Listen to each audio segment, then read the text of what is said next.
La parole est à Alexandra Cordebar, Madame la maire du 10e arrondissement. Merci, Monsieur le maire. Mes chers collègues, je vais d'abord commencer par demander à Monsieur Spinner de bien vouloir me pardonner de l'avoir interrompu tout à l'heure. C'était mon impatience de parler au nom d'autres Parisiens et en fait de m'éloigner de ce récit que beaucoup à droite vous avez fait, récit anxiogène et pour une part, à mon sens, un peu détourné. Je me rappelle de la naissance de ces Jeux. D'abord, la naissance de ces Jeux, en effet, c'est l'idée devant le drame que nous avons connu en 2015. Je vous rappelle, je suis élue du 10e arrondissement. Devant ces attentats, cette nécessité impérieuse que la maire de Paris partage avec nous tous, avec vous d'ailleurs, d'avoir besoin d'aller porter un projet très positif pour Paris, pour nous remettre collectivement de ce moment.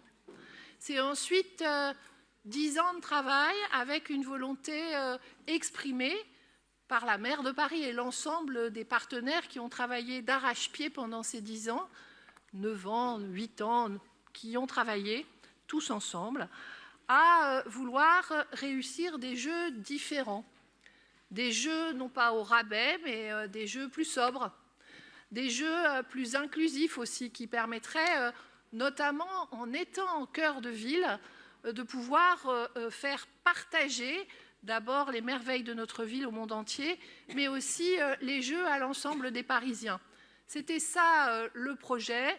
Beaucoup ici ont dit à quel point ce projet a été réussi et combien aussi cette gouvernance collective qui a été installée a permis des résultats formidables, merveilleux, des images inoubliables, avec les efforts, je dirais la sueur, d'énormément d'agents, des agents de l'État, des agents de la ville, qui se sont mobilisés pour faire de ce moment un moment exceptionnel.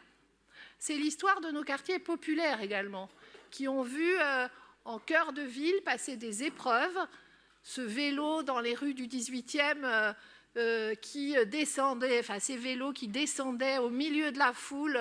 Je me souviens aussi des moments de passage de la flamme. Tous ces moments collectifs que nous avons vécus en cœur de ville.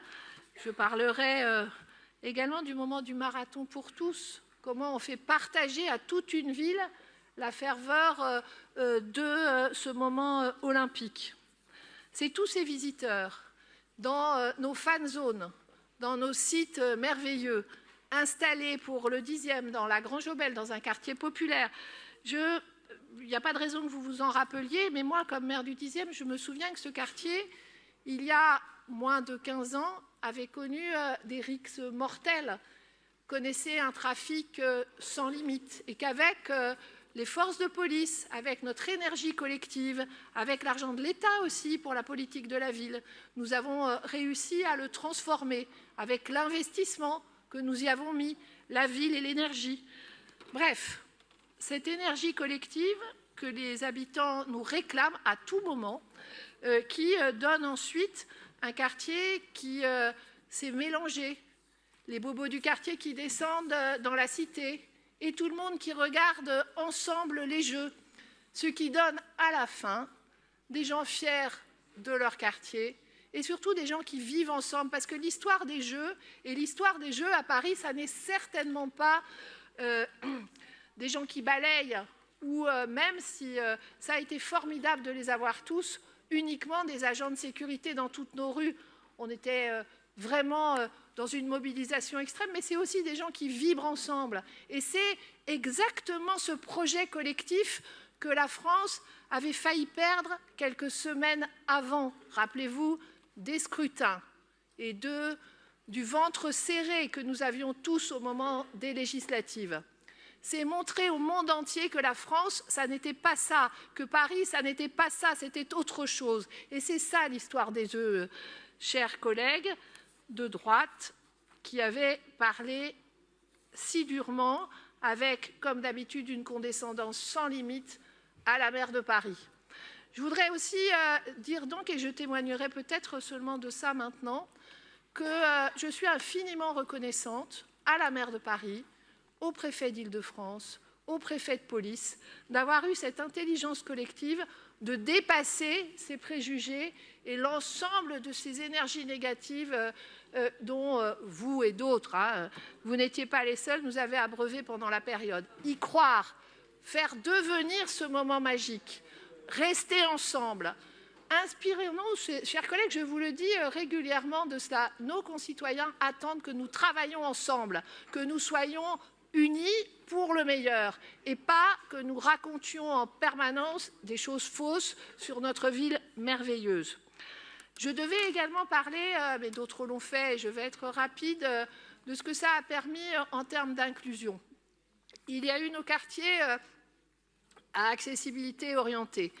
Il y a eu ces moments dont d'autres ont parlé, où nous étions donc tous ensemble et où chaque moment pouvait être partagé avec tous. Il y a eu ces investissements qui ont été faits dans nos services publics qui resteront pour les Parisiens. Tout ça a tout changé. L'un parlait du métro. Bien sûr qu'il faut que nous travaillions, et d'ailleurs Lamia El Harrach le répète souvent, que nous travaillons à ce que le métro devienne plus accessible, deviennent accessibles tout court et que les investissements puissent être faits. Mais, chers collègues de droite, vous qui avez fait vivre la fable que nous allions être mis sous tutelle, vous savez aussi que tous ces investissements ne peuvent pas être portés par la ville de Paris uniquement et certainement pas dans le contexte où les dotations de l'État sont aujourd'hui passées à zéro. Donc il faut en effet des investissements puissants qui viennent à la fois de l'État et de la région, accompagnés pour pouvoir rendre le métro accessible.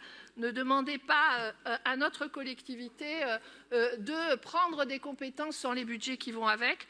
Ça n'est pas sérieux.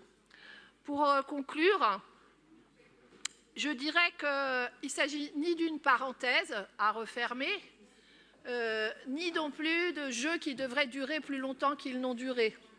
Il s'agit de faire vivre dans notre ville ce auquel les Parisiens et les visiteurs nous ont appelés, c'est-à-dire quelque chose de l'ordre du vivre ensemble, de notre capacité à porter des projets en commun, de notre capacité à aimer la différence et à nous aimer différents que nous sommes et à construire la société ensemble. Et bien sûr qu'il faut, je suis maire d'arrondissement, je ne dirais pas le contraire, bien sûr qu'il faut des moyens de police à la gare du Nord, bien sûr qu'il faut des moyens de propreté dans Paris. Pardonnez-moi, je m'en étouffe. Mais ça n'est pas le seul projet que nous devons poursuivre, c'est bien autre chose. Et je vous invite, mes chers collègues, pour peut-être vous reconnecter un petit peu avec les Parisiens, à réfléchir à ça. Merci beaucoup, Alexandra Cordoba.